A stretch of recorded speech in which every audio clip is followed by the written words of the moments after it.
নমস্কার।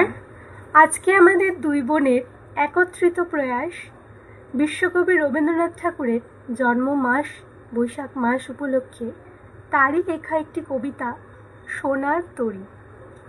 গগনে গরজে মেঘ, ঘন বর্ষা, ফুলে একা বসে আছি রাশি রাশি ভরা ভরা, ধান কাটা হলো সারা, ভরা নদী খুঁড়ো ধারা, খড় পরশা, কাটিতে কাটিতে ধান এলো পরশা। একখানি ছোট ক্ষেত, আমি একলা, চারিদিকে বাঁকা জল করেছে খেলা। পরপারে দেখি আঁকা তরু ছায়া মশি মাখা, গ্রামখানি মেঘে ঢাকা প্রভাত বেলা। এ পারেতে ছোট ক্ষেত, আমি একলা, গান গেয়ে তরি বেয়ে কি আসে পারে, দেখে যেন মনে হয় চিনি ওহারে। ভরা পালে চলে যায়, কোনো দিকে নাহি যায়, ঢেউগুলি নিরুপায় ভাঙে দুধারে, দেখে যেন মনে হয় চিনি ওহারে।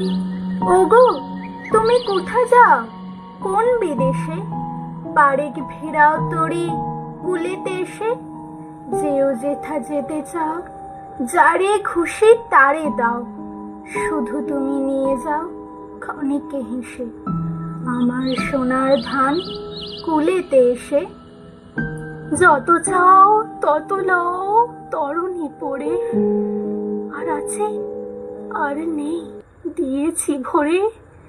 এতকাল নদী কূলে যাহা লয়ে ছিল ভুলে, সকলে দিলাম তুলে থরে বিথরে।